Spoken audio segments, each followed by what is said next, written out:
ఇక ఇవాళ ఉపాధ్యాయ దినోత్సవం, తమకు చదువు చెప్పిన గురువుల్ని స్మరించుకునే రోజు, సత్కరించుకునే రోజు. సార్, గత 2 ఏళ్లుగా మీతో ఈ షో చేస్తూ ఉన్నాను. మీ ద్వారా కూడా నేను చాలా విషయాలు నేర్చుకున్నాను. లాస్ట్ ఇయర్ మనం మాట్లాడుకున్నాం కదా సార్, ఒక గుడ్ టీచర్కి ఉండాల్సిన క్వాలిటీస్ ఏంటి అనే దాని మీద మీరు మాట్లాడారు. మీరు కూడా సుదీర్ఘంగా ఉపాధ్యాయులుగా, ప్రొఫెసర్గా పనిచేశారు కాబట్టి మీ టీచింగ్ కెరీర్ గురించి మా ప్రేక్షకులకి చెప్పండి. వాస్తవంగా నా గురించి నేను చెప్పను ఎక్కువ, జనరల్గా ఏదో రేర్గా ప్రోగ్రామ్స్. కానీ మీరు అన్నట్లు ప్రతి టీచర్స్ డే అప్పుడు ఉపాధ్యాయునికి లక్షణాలు ఏంటి, ఇప్పుడు 10 great qualities of a teacher అని సరిగ్గా సెప్టెంబర్ 5, 2024లో ఇక్కడి నుంచే మాట్లాడాం. ఆ వీడియో యూట్యూబ్లో ఉంటుంది, ఇవాళ మళ్ళీ కూడా పోస్ట్ చేస్తాం, చూడొచ్చు మీరు. సో అందువల్ల గొప్ప టీచర్కి ఉండే లక్షణాలు ఏంటివి అని. సో ఇక మీరు అన్నట్లు నాకు టీచింగ్తో ఉన్న లింక్ ఏంటంటే, మా నాన్న టీచరు. అంటే నేను ఉపాధ్యాయ కుటుంబంలో పుట్టాను, ఉపాధ్యాయుల కాలనీలో పెరిగాను. పక్కింటి అంకుల్ టీచరే, అటుపక్కింటి ఆంటీ టీచరే. సో అందువల్ల ఉపాధ్యాయుల కాలనీలో పెరిగాను, ఉపాధ్యాయుల కుటుంబంలో పెరిగాను. అందువల్ల దట్స్ మై ఒక రకంగా నాకు లింక్, వారసత్వ లింక్, ఇన్హెరిటెన్స్ లాగా వచ్చింది టీచింగ్ అనేది. తర్వాత నేను 1988 అక్టోబర్లో ఉస్మానియా యూనివర్సిటీలో అసిస్టెంట్ ప్రొఫెసర్గా జాయిన్ అయ్యి 2023 ఆగస్టులో ప్రొఫెసర్గా రిటైర్ అయ్యాను. వాస్తవంగా ఒకే టీచింగ్ క్యారీర్ ఉంటుంది. టీచర్గా చేరితే హెడ్ మాస్టర్గానో ఎంఈఓనో రిటైర్ అవుతారు, అసిస్టెంట్ ప్రొఫెసర్గా చేరితే ప్రొఫెసర్గా రిటైర్ అవుతారు. నాకు చాలా వర్సటైల్ టీచింగ్ ఎక్స్పీరియన్స్ అవకాశం ఇచ్చింది జీవితం. ఒక రకంగా అవకాశం తీసుకున్నాను. అందువల్ల కేవలం యూనివర్సిటీల్లో నా స్టూడెంట్స్కు క్లాసులు చెప్పడమే కాకుండా విస్తృతమైన రంగాలలో ఉన్న వారికి క్లాసులు చెప్పాను. మీకు జర్నలిజం టీచర్గా పనిచేస్తూ ఇండస్ట్రీకి లీడ్ చేయాలి అంటే, ఒక journalism teacher should first be a journalist అని. సో అందువల్ల ఆ లక్ష్యంతో హెడ్ ఆఫ్ ఇండస్ట్రీ ఉండాలి. ఇప్పుడు యూనివర్సిటీస్ అనేది ఇండస్ట్రీకి హెడ్గా ఉండాలి అని నమ్మి కంటిన్యూస్గా ఒక జర్నలిస్ట్ ప్రాక్టీస్ గవర్నర్గా కూడా ఉన్నాను. అందుకే నేను నవ్వుతూ అంటాను, I'm a journalist by training, teacher by profession and was a legislator by accident అని. అనుకోకుండా లెజిస్లేటర్ అయ్యాను, ప్రమాదవశాత్తు కాదు. సో అందువల్ల నా బేసిక్గా యూనివర్సిటీలో పాఠాలు చెప్పడమే కాకుండా మీడియా ఇన్స్టిట్యూషన్స్లో పాఠాలు చెప్పాను. మీకు దాదాపు తెలుగులో ఉన్న అన్ని TV channels starting with TV9 అందరి జర్నలిస్టులను నేను ట్రైన్ చేశాను. సో మీరు TV9తో మొదలుకొని ప్రతి టీవీ స్కూల్లో మీకు అది సాక్షి నుంచి ABN వరకు TV9 ఎర్లీ బ్యాచెస్ నేనే ట్రైన్ చేశాను. తర్వాత ఈనాడు జర్నలిజం స్కూల్లో దాదాపు దశాబ్దానికి పైగా 10 to 15 బ్యాచెస్, కరెక్ట్ గుర్తులే కానీ మోర్ దెన్ 10 బ్యాచెస్. సో ఇప్పుడు ఈనాడు ఆంధ్రప్రదేశ్ సంపాదకులు నాగేశ్వరరావు మంచి మిత్రుడు, అతను ఈనాడు జర్నలిజం స్కూల్ను చాలా సమర్థవంతంగా నిర్వహిస్తున్న సమయంలోనే నేను దాదాపు ఈనాడు జర్నలిజం స్కూల్లో రిపోర్టింగ్ నేర్పాను. అందువల్ల ఒక generation of Eenadu trained reporters, ఈనాడులో పనిచేస్తున్న వాళ్ళంతా ఇతర ఛానళ్ళు కూడా ఉంటారు. Eenadu is known for it training. మిగతా పత్రికల వాళ్ళు, మిగతా టీవీ ఛానల్ రిక్రూట్మెంట్ కొరకు ఈనాడు బ్యాచ్ ఎప్పుడు పూర్తవుతుందని చూస్తారు. సో అందువల్ల అదొక ప్రామాణికం తెలుగు జర్నలిజంలో. అలాంటి ఈనాడు జర్నలిజం స్కూల్లో దాదాపు 15 ఏళ్ళు చెప్పాను. ఇలా అదే కాకుండా గ్రామీణ విలేకరులు అంటే గ్రాస్ రూట్స్ రిపోర్టర్స్, ఇలా ప్రెస్ అకాడమీ నిర్వహించిన క్లాసుల్లో శ్రీకాకుళం నుంచి ఆదిలాబాద్ వరకు, ఆదిలాబాద్ నుంచి చిత్తూరు వరకు ప్రతి జిల్లాలో గ్రామీణ విలేకరుల శిక్షణా తరగతుల్లో ఒక్కసారి కాదు 2 సార్లు 3 సార్లు వెళ్ళి గ్రామీణ విలేకరులను కూడా ట్రైన్ చేశాను. అంటే ఒక యూనివర్సిటీలో జర్నలిజం స్టూడెంట్నే కాకుండా వర్కింగ్ జర్నలిస్టులను కూడా ట్రైన్ చేసి హెడ్ ఆఫ్ ఇండస్ట్రీ ఉండే ప్రయత్నం చేశాను. ఇది కాకుండా బహుశా తెలుగునాట సివిల్స్, IAS, IPSలకు ప్రిపేర్ అయ్యే వాళ్ళకు, సెలెక్ట్ అయిన వాళ్ళకు క్లాసులు చెప్పిన వాళ్ళు ఎంతమంది ఉన్నారో నాకు తెలియదు, కానీ అందులో ఒకటి నేను. సో అటు IAS, IPS ఎగ్జామ్ రాసే వాళ్ళకు క్లాసులు చెప్పాను, మీరు సెలెక్ట్ అయిన వాళ్ళకు క్లాసులు చెప్పాను. ఇప్పుడు భారతదేశ వ్యాప్తంగా కనీసం ఒక 100 మంది ఉంటారు మా స్టూడెంట్స్, మోర్ దెన్ 100 ఐఏఎస్ ఐపీఎస్లో సెలెక్ట్ అయిన వాళ్ళు ఇప్పుడు వివిధ రాష్ట్రాల్లో, తెలుగు రాష్ట్రాలతో సహా ప్రిన్సిపల్ సెక్రటరీస్గా, ఐజీస్గా నా students inspector general of police స్థాయికి కూడా వచ్చారు. సో అందువల్ల ఈ నేషనల్ అకాడమీ ఆఫ్ అడ్మినిస్ట్రేషన్ ముస్సోరిలో I was the visiting faculty. ముస్సోరిలో కనీసం 3 సార్లు వెళ్ళుంటాను. తర్వాత ఎమ్మెల్సీ అయ్యాక నా పబ్లిక్ లైఫ్లో బిజీ అయ్యి ఒక్కసారి మాత్రమే వెళ్ళాను. ఎమ్మెల్సీ అయ్యాక ఇక తగ్గిపోయింది. మళ్ళీ వాళ్ళు పిలిచినా వెళ్ళలేకపోతున్నాను. నేషనల్ పోలీస్ అకాడమీలో అయితే దాదాపు 15 ఏళ్ళు చెప్పారు. Not just for IPS probationers, మీకు ఐజీ ర్యాంక్, ఈవెన్ డీజీగా, డైరెక్టర్ జనరల్ ఆఫ్ పోలీస్గా ప్రమోషన్ రాబోతున్న అడిషనల్ డీజీ క్యాడర్ ఆఫీసర్లకు కూడా క్లాసులు చెప్పాను. తర్వాత ఇప్పటికీ మర్రి చెన్నారెడ్డి ఇన్స్టిట్యూట్లో ఇప్పుడు latest batch of IAS IPS అధికారులకు కూడా క్లాసులు చెప్పాను. తర్వాత central services, Indian economic services, Indian revenue services, ఇలాంటి వాళ్ళకు కూడా క్లాసులు చెప్పాను. సో అలా అంటే సబ్ ఇన్స్పెక్టరు ట్రైనింగ్ అవుతున్న వాళ్ళ నుంచి మొదలుకొని అడిషనల్ డీజీ క్యాడర్ వరకు ఒక కోఆపరేటివ్ ట్రైనింగ్ కాలేజీలో ఒక చిన్న ఒక బేస్ లెవెల్ ఉద్యోగం నుంచి మొదలుకొని మీకు ఐఏఎస్ ఆఫీసర్ల వల్ల క్లాసులు చెప్పాను. సో ఇదొక ఎక్స్పీరియన్స్. ఇది కాక ఇంజనీరింగ్ విద్యార్థులకు కూడా చాలామంది క్లాసులు చెప్పాను. నాకు ఇంజనీరింగ్తో సంబంధం లేదు, నేను జర్నలిజం ప్రొఫెసర్ను. Birla institute of technology and sciences BITS హైదరాబాద్లో నేను ఎమ్మెల్సీగా ఉన్న టైంలో యూనివర్సిటీలో లీన్ పైన ఉన్నాను. అక్కడ 2 చోట్ల ఉద్యోగం 2 చోట్ల చేయలేం కనుక. సో ఆ పీరియడ్లో 4 years I was a visiting professor in department of economics. నేను ఎకనామిక్స్లో ఫార్మల్ స్టూడెంట్ కాదు, నేను ఎప్పుడు ఎకనామిక్స్ చదవలేదు.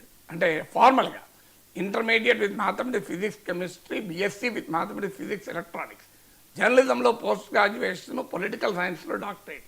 కానీ బిట్స్ హైదరాబాద్ వాళ్ళు నాకు అవకాశాలు ఇచ్చి, పిఎస్ రావు గారు డైరెక్టర్గా ఉన్నారు, ఆయన పర్టికులర్గా పిలిచి సార్ మీరు మా దగ్గర క్లాసులు చెప్పాలి అని. అందువల్ల అక్కడ ఎకనామిక్స్లో issues in Indian economy, contemporary India అనే నాన్ ఇంజనీరింగ్ ఎలెక్టివ్స్ను దాదాపు 4 ఏళ్ళు, అంటే నేను మళ్ళీ యూనివర్సిటీలో ఎమ్మెల్సీ టర్మ్ అయిపోయి చేరేంత వరకు చెప్పాను. యూనివర్సిటీలో చేరాక సాధ్యం కాదు కనుక చెప్పలేదు. అలాగే ఎస్ఆర్ఎం యూనివర్సిటీ, అది కూడా ఇంజనీరింగ్ కాలేజ్. ఎస్ఆర్ఎం యూనివర్సిటీలో I was a distinguished professor of politics and economics. So అందులో కొన్ని బ్యాచెస్కు నేను కొన్ని కోర్సెస్ చెప్పాను as a distinguished professor of politics and ఎకనామిక్స్గా.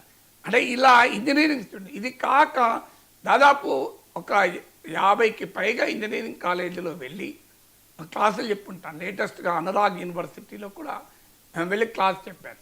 So ఇలా ఇంజనీరింగ్ స్టూడెంట్స్కు చెప్పడమే కాదు, ఇక్ఫా లాంటి ప్రైవేట్ యూనివర్సిటీస్, అనురాగ్ యూనివర్సిటీ లాంటి ప్రైవేట్ యూనివర్సిటీ నుంచి మొదలుకొని అన్ని యూనివర్సిటీస్లో ఇక్ఫా బిజినెస్ స్కూల్లో కూడా క్లాసులు చెప్పాను.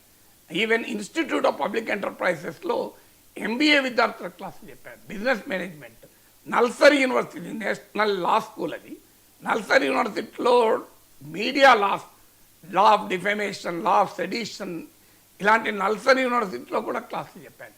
అంటే ఇంత వైవిధ్యభరితమైన ఉపాధ్యాయ జీవితం నాకు లభించింది కనుక నిజంగా సంతృప్తి ఉంది. ఒకసారి మీరు వెనక్కు తిరిగి చూస్తే నా దాదాపు 40 years of more than 35 years of ఒక టీచింగ్ కెరీర్ వెనక్కు తిరిగి చూస్తే ఒక సెన్స్ ఆఫ్ సాటిస్ఫాక్షన్.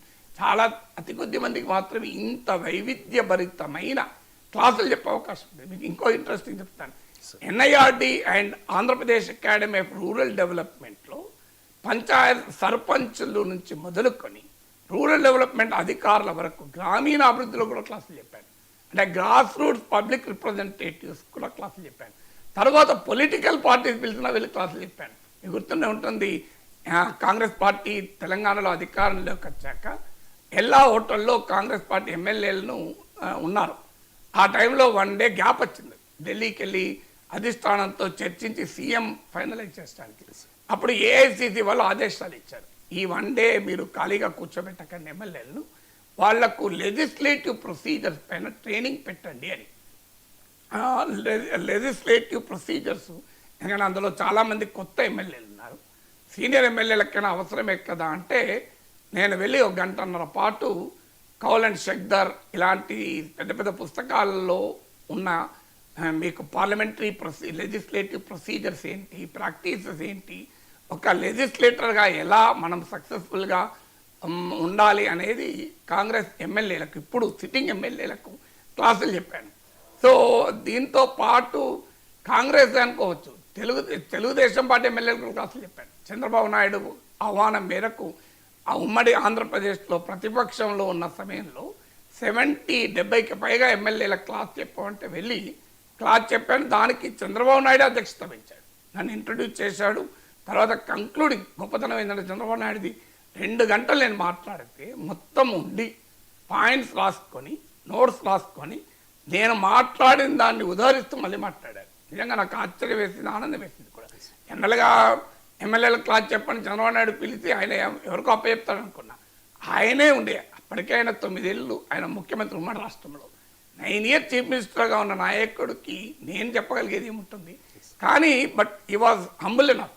నేను మొత్తం వేదిక పైన ఆయనే కూర్చొని 2 అవర్స్ ఆయనే ప్రిసైడ్ చేశాడు. సో అందువల్ల తెలుగుదేశం పార్టీయే కాదు, ఇప్పుడు చాలా పార్టీలు అయితే ఆ పార్టీల రాజకీయాలతో నాకు సంబంధం లేదు. ఎవరు పిలిచినా నాకు తెలిసింది, నేను చెప్పగలిగింది చెప్తాను. ఇలా పొలిటికల్ పార్టీస్ అంటే సర్పంచ్ నుంచి మొదలుకొని ఎమ్మెల్యేలు, ఎంపీల వరకు కూడా క్లాసులు చెప్పాను. అంటే ఇప్పుడు మీరు ఈ రేంజ్ చూస్తే ఆశ్చర్యం వేస్తుంది. ఇంకా నాకు గుర్తున్నాయి చెప్పాను, మీకు గుర్తులేదు. భూటాన్ పార్లమెంట్ సభ్యులకు కూడా క్లాసులు చెప్పాను. భూటాన్ పార్లమెంట్ సభ్యులకు క్లాసులు చెప్పాను. రీసెంట్గా 19 కంట్రీస్ నుంచి వచ్చిన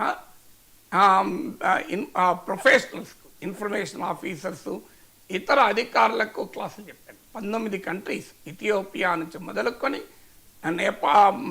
మన పక్కనే ఉన్నటువంటి కంట్రీస్ వరకు. సో ఈ 19 నేషన్స్ వాళ్ళ క్లాసులు చెప్పారు. తర్వాత మాల్దీవ్స్ పోలీస్ సర్వీస్ ఆహ్వానం మేరకు మాల్దీవ్స్ వెళ్ళి మాల్దీవ్స్ పోలీస్ అధికారులకు కూడా క్లాసులు చెప్పాను. యూనివర్సిటీ ఆఫ్ కాలిఫోర్నియా బర్క్లీ వాళ్ళు 2020లో వాళ్ళ ఇండియా లెక్చర్ సిరీస్లో భాగంగా నన్ను పిలిచారు. మాంటేక్ సింగ్ ఆలువాలియా లాంటి ప్రఖ్యాత అర్థశాస్త్రవేత్తల ఇండియా లెక్చర్ సిరీస్లో పాల్గొన్నారు. నన్ను పిలిచారు, కానీ అన్ఫార్చునేట్లీ అప్పుడే లాక్డౌన్ వచ్చి ఫ్లైట్ టికెట్ బుక్ చేసుకున్నది కూడా క్యాన్సిల్ చేసుకున్నాను.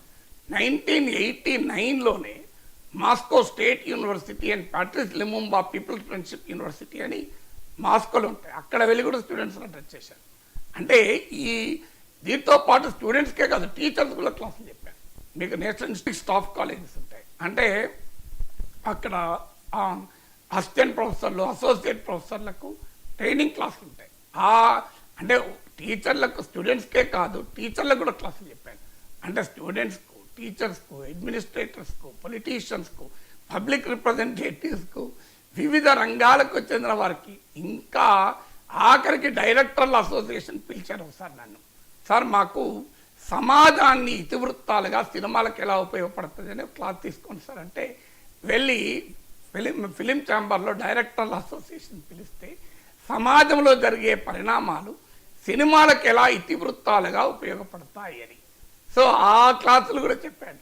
సో అందువల్ల ఇంత వైడ్ ఎక్స్పీరియన్స్ నాకు ఈ 35-88లో ఫార్మల్గా టీచర్గా చేరాను. ఈ 33 ఇయర్స్ 88లో చేరాను, అంటే 37 ఇయర్స్, 37 ఏళ్ళ ఈ నియర్లీ 4 దశాబ్దాల టీచింగ్ క్యారియర్స్ ఒక అద్భుతమైన అవకాశాలు ఇచ్చింది. దీని నుంచి వచ్చిన గొప్ప విషయం ఏంటంటే చాలా నేర్చుకున్నాను. Teacher is not who is a good teacher అంటే not the one who teaches, not the one who learns అంటారు. అంటే ఎవరైతే నేర్చుకుంటారో అతనే టీచర్ అని. ఇంత వైవిధ్యభరితమైన ఉపాధ్యాయ జీవితం అద్భుతమైన నేర్చుకునే అవకాశాలు ఇచ్చింది. ఇందులో ప్రతి ఒక్కరి నుంచి నేర్చుకున్నాను. అందువల్ల ఈ ఉపాధ్యాయ దినోత్సవం రోజు నేను ఉపాధ్యాయుడిగా రాణించటానికి, నాకు పాఠాలు చెప్పడం ద్వారా నేర్చుకునే అవకాశాన్ని ఇచ్చిన వారికి అన్నిటికీ మించి నేను నా విద్యార్థుల నుంచి కూడా నేర్చుకున్నాను. కనుక విద్యార్థులకు నేను వందనం చెప్పాలి, నిజంగా చెప్పాలి, అభివాదం చెప్పాలి. వాళ్ళ వల్ల నేను నేర్చుకున్నాను. ఇంతమంది క్లాసులు చెప్పినప్పుడు ఎన్ని రకాలుగా నేర్చుకుంటాం, మామూలు విషయం కాదు కదా. So it was a wonderful career fortunately. So I don't believe in luck, but it is essentially based on hard work. ఆ జిజ్ఞాస ఉపాధ్యాయుడు నిత్య విద్యార్థిగా ఉండాలని నమ్ముతాను నేను. Great sir, really great sir. Thank you so much sir. చాలా అంశాలకు సంబంధించి చాలా డీటెయిల్డ్గా విశ్లేషణ అందించినందుకు